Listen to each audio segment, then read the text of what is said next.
Hi hello friends, welcome to our channel Pravalika కథల ప్రపంచం. మనం ఈరోజు చెప్పుకోబోయే కథ పేరు వచ్చేసి మనసు మాట వినదు ఎపిసోడ్ 31. చూసేద్దాం. త్వరగా తెలుసుకో అన్నయ్య, రిషిని ఇలా చేసింది ఎవరైనా సరే వాళ్ళకి మాత్రం కఠినమైన శిక్ష పడాలి అని ఆద్య కోపంగా చెప్తుంది. ఓకే బంగారం, అలాగే జరుగుతుంది అని చెప్పి కాల్ కట్ చేస్తాడు ఆర్యన్. ఆద్య మళ్ళీ రిషి దగ్గరికి వెళ్ళి కూర్చుంది. ఏంటి క్రిష్, రిషి హాస్పిటల్లో ఉంటే అలా వదిలేసి వచ్చావు? అక్కడే ఉండాల్సింది కదా అని అంటుంది ఇంటికి వచ్చిన క్రిష్తో. నేను ఉందామని అనుకున్నానైనా, కానీ మార్నింగ్ నీకు కాస్త అనీజీగా అనిపించింది అని చెప్పావు కదా, అందుకే ఆగలేక వచ్చేసా. అయినా అక్కడ రిషి దగ్గర ఆద్య ఉంది కదా, తను చూసుకుంటుందిలే అని క్రిష్ చెప్పగానే "హ్మ్" అంటూ క్రిష్ గుండెలపైన తల పెట్టి పడుకుంటుంది నైనా.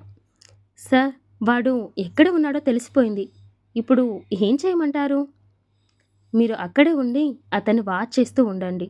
నేను వచ్చేస్తున్నాను అని అతని మాటలకి బదులు ఇచ్చాడు ఆర్యన్. అలాగే సార్ అని కాల్ కట్ చేశాడు అతను. ఏమైందిరా? సార్ ఏమంటున్నాడు అని పక్కనే ఉన్న అతను అడుగుతాడు. సార్ వస్తున్నారు అంటారా, జస్ట్ మనల్ని వాచ్ చేస్తూ ఉండమన్నారు అంతే అని చెప్తాడు అతను.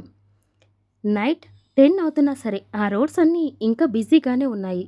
ఓ అరగంట తర్వాత మార్సిడీస్ కారులో నుండి బయటకు దిగాడు ఆర్యన్. ఆ లొకేషన్లో ఒక హాస్పిటల్ అవ్వడంతో వాళ్ళ మనుషులకి కాల్ చేసి నేను లొకేషన్కి రీచ్ అయ్యాను, మీరెక్కడ ఉన్నారు అని అడిగాడు. మీరు అక్కడే ఉండండి సార్, మేము వచ్చేస్తున్నాం అని చెప్పిన వాళ్ళు ఓ 2 నిమిషాల తర్వాత ఆర్యన్ దగ్గరికి హడావిడిగా వచ్చారు. ఆ ఇద్దరు వ్యక్తులు, సార్ అతను పైనే ఉన్నాడు అని చెప్పాడు అందులో ఒకడు. ముగ్గురు కలిసి హాస్పిటల్ లోపలికి వెళ్ళారు. హాస్పిటల్లోని సర్జికల్ వార్డులో కాళ్ళకి చేతులకి కట్లు కట్టుకొని బెడ్ పైన పడుకొని ఉన్నాడు ఒక 32 సంవత్సరాల లావాటి మనిషి. అతని వైపుకి వేలు చూపిస్తూ, సార్ ఇతనే రిషి సార్ డ్రింక్లో ఆ డ్రగ్ కలిపిన వ్యక్తి అని చెప్పారు ఆ ఇద్దరు వ్యక్తులు. ఏమైంది అతనికి, ఆ కట్లేంటి అని అడిగాడు ఆర్యన్ అతన్ని చూస్తూ. సార్ అతను ఆ డ్రింక్ స్పాయిల్ చేశాక ఇక్కడి నుండి సిటీ వదిలి పారిపోవాలి అని చూశాడు. కానీ అతని బ్యాడ్ లక్, అప్పుడే అతనికి యాక్సిడెంట్ అయ్యి ఇలా హాస్పిటల్ బెడ్ ఎక్కాడు. అది విని నడుచుకుంటూ బెడ్ దగ్గరికి వెళ్ళాడు ఆర్యన్. అక్కడే ఉన్న నర్స్ వాళ్ళని అడ్డుకుంటూ, ఎవరు మీరు, ఇలా నేరుగా లోపలికి వచ్చేశారు అని అడుగుతుంది. అప్పుడే ఆర్యన్ వెనకాల ఉన్న ఒకడు ముందుకు వచ్చి, సిస్టర్ జస్ట్ 5 మినిట్స్ అంతే, మీరు ఇలా రండి అని ఆమెని బయటకు తీసుకెళ్లాడు. వాళ్ళని చూసి భయపడిపోయిన ఆ నర్స్ వెంటనే అక్కడ ఉన్న డ్యూటీ డాక్టర్ దగ్గరికి వెళ్ళి, సార్ ఎవరో 3 వ్యక్తులు పర్మిషన్ లేకుండా పేషెంట్ రూమ్లోకి వచ్చారు, నేను ఆపడానికి ట్రై చేసినా ఆగలేదు అని చెప్తుంది. అవునా, ఎవరు వాళ్ళు, పద వెళ్ళి చూద్దాం అంటూ డాక్టర్ కూడా అటువైపుగా నడిచాడు. బెడ్ పైన పడుకొని ఉన్న వ్యక్తి నీరసంగా ఎవరు మీరు అని అడిగాడు. ఇప్పుడు మేము అడిగిన వాటికి నువ్వు కరెక్ట్గా ఆన్సర్ చేయకపోతే మేమే నీ పాలిట మృత్యువు అవుతాం అని బదులిచ్చాడు ఆర్యన్ వెనుకల ఉన్న ఒకడు. ఆ మాట వినగానే అతను కంగారుగా, ఏమడుగుతారు, అయినా మీరెవరో కూడా నాకు తెలీదు అని అంటాడు. చెప్పాం కదా, క్వశ్చన్స్ అడగడం మానేసి ముందు నేను అడిగిన దానికి ఆన్సర్ చెయ్యు. రిషి తాగే డ్రింక్లో డ్రగ్ ఎందుకు కలిపావు అని గంభీరంగా అడిగాడు ఆర్యన్. అప్పుడే అక్కడికి ఆ నర్స్ డాక్టర్ని తీసుకువచ్చి, సార్ వీళ్ళే వీళ్ళే నేను ఎంత ఆపుతున్నా సరే వినకుండా లోపలికి వచ్చారు అని చెప్తుంది. అక్కడ ఆర్యన్ని చూసిన డాక్టర్, సార్ మీరు ఇక్కడ ఏమైనా ప్రాబ్లంనా అని వినయంగా అడుగుతాడు. అలాంటిది ఏం లేదు డాక్టర్, చిన్న పని ఉండి వచ్చాను అంతే. ఓకే సార్ అని అతను ఆ పక్కనే చేతులు ఫోల్డ్ చేసుకొని వినయంగా నిలబడుతూ చెప్తాడు. ఏంటి, ఇతనికి మా సార్నే భయపడిపోతున్నాడు, నేను అనవసరంగా అడ్డుపడ్డాను, ఇప్పుడు ఏం జరుగుతుందో ఏంటో అని భయపడుతూ డాక్టర్ వెనకాల టెన్షన్గా నిల్చుంటుంది ఆ నర్స్. అక్కడ జరిగేది అంతా చూస్తున్న ఆ లావాటి మనిషికి తన ముందు ఉన్న వ్యక్తి సామాన్యమైన వాడు కాదు అని అర్థమవుతుంది. ఈ డాక్టర్ని చూస్తుంటే నేను ఇప్పుడు వీళ్ళకి సహకరించకపోతే నన్ను ఈ హాస్పిటల్ నుండి పంపించేసేలా ఉన్నారు అని భయపడిపోయాడు. సార్ నేను నేను చెప్పేస్తాను అని తడబాటుగా అన్నాడు. హా త్వరగా చెప్పు అని గంభీరంగా అడిగాడు ఆర్యన్. అది సార్ నాకు నాకు ఆ డ్రింక్‌లో కలపమని ఒక ప్యాకెట్ ఇచ్చారు. అలా చేసిన దానికి బదులుగా నాకు 5,00,000 కూడా ఇచ్చారు. ఇంతకీ నేను ఆ పని చేయమని చెప్పింది ఎవరు? అది చెప్పు ముందు. మధుమిత. మధుమిత మేడం గారి అసిస్టెంట్ సార్ అని వణుకుతున్న గొంతుతో చెప్పాడు అతను. నువ్వు నిజమే చెప్తున్నావా? అవును సార్.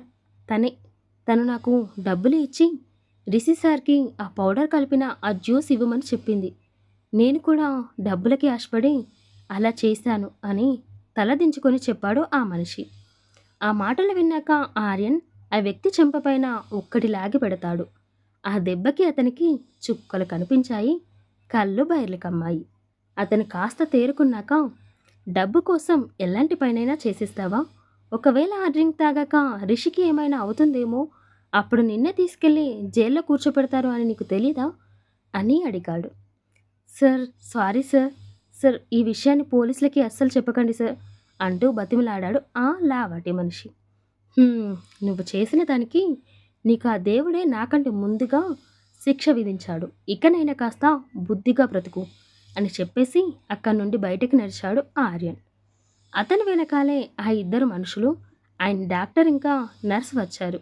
డాక్టర్ మాట్లాడుతూ, ఐఎమ్ సారీ సార్, మా నర్స్ ఈ మధ్య కొత్తగా డ్యూటీలో జాయిన్ అయింది. అందుకే మీరు ఎవరో తెలియక అలా వాగేసింది అని అన్నాడు. ఆ మాటలకి వెళ్తున్న ఆర్యన్ ఆగిపోయి, ఇట్స్ ఓకే డాక్టర్, తను తన డ్యూటీ చేసింది అంతే కదా అని చెప్పేసి బయటకి వెళ్ళిపోయాడు. బయటికి వెళ్ళాక ఆర్యన్ మనిషి మాట్లాడుతూ, సార్ ఇప్పుడు ఏం చేద్దాం అని అడిగాడు.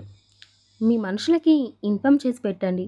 ఆ మధుమిత అండ్ తన అసిస్టెంట్ ఎక్కడ ఉన్నారో కనుక్కొని మన గోడౌన్‌కి తీసుకురండి అని చెప్పాడు ఆర్యన్.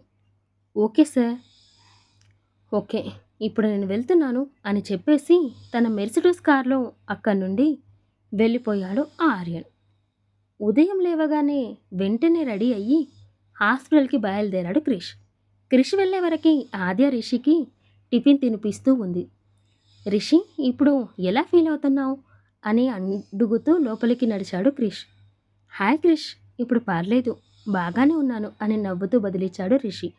క్రిష్ రాగానే ఆద్య పైకి లేచి అతనికి కూడా ఒక ప్లేట్లో టిఫిన్ పెట్టి ఇచ్చింది. ఇప్పుడేమి వద్దు ఆద్య, నువ్వు ఇంటి నుండి బయలుదేరిన వెంటనే బాబే ఆద్యకి కాల్ చేసి నువ్వు తినకుండా వస్తున్నావని చెప్పింది. ఇప్పుడు నువ్వు తినకపోతే అక్కడ బాబీ కూడా ఏమీ తినదు. ఇక నీ ఇష్టం అని రిషి చెప్పగానే గప్చుప్గా ఆ ప్లేట్ తీసుకొని తినేశాడు క్రిష్. అది చూసి ఆద్య రిషిలు ఒకరి మొహాలు ఒకరు చూసుకొని నవ్వుకున్నారు. నెక్స్ట్ ఏం జరగబోతుందో గెస్ చేసి కామెంట్ చేయండి. Thank you for listening friends. ఈ కథ మీకు నచ్చినట్లయితే లైక్ చేసి నా ఛానల్ని సబ్స్క్రైబ్ చేయండి. అలాగే ఈ కథ పైన మీ అమూల్యమైన అభిప్రాయాల్ని కామెంట్లో తెలియజేయండి.